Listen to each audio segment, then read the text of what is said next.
Praise be Jesus Christ and Mary Immaculate. Welcome to this 23rd Sunday in Ordinary Time. We're going to read from the Gospel of Mark chapter 7, verses 31 to 37. The story is about Jesus healing a deaf-mute man, or better said, a man with a speech impediment, a man who stuttered when he spoke. But the story has a deeper meaning than what's on the surface. Let's dive into it. In this passage, Jesus takes us through Gentile territory, places that were foreign to the Jewish people. And what seems like a strange and unnecessary detour that Jesus takes, because he goes up and down, is actually very important.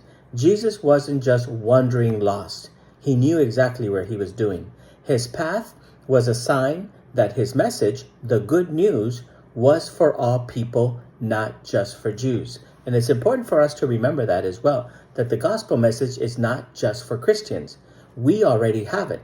It's our responsibilities to take it to those people who still have not heard the good news, or those who have forgotten the good news. So the message is still very much needed in our world today.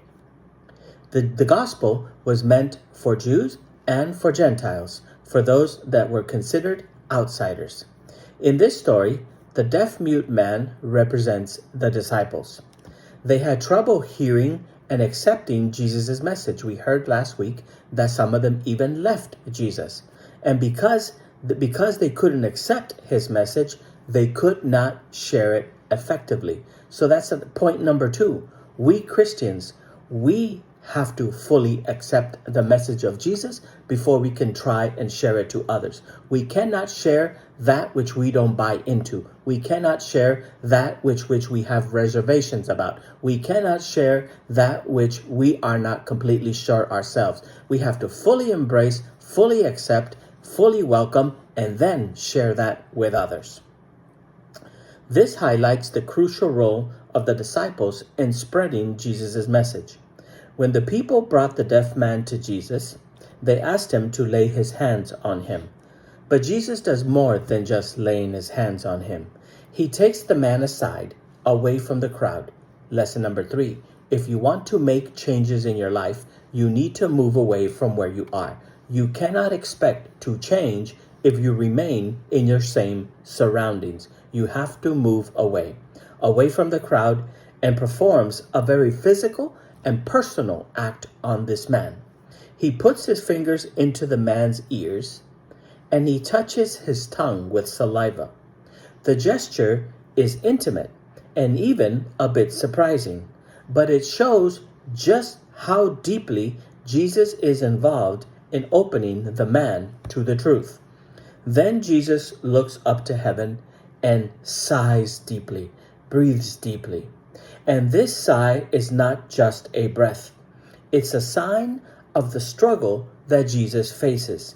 He knows that it is hard to get people, even his disciples, to understand that the kingdom of God is open to everyone.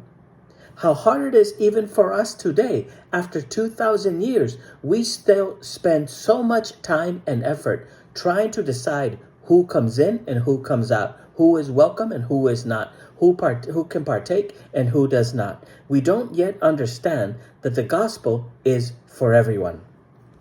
Jesus then says, Ephphatha, which means be opened.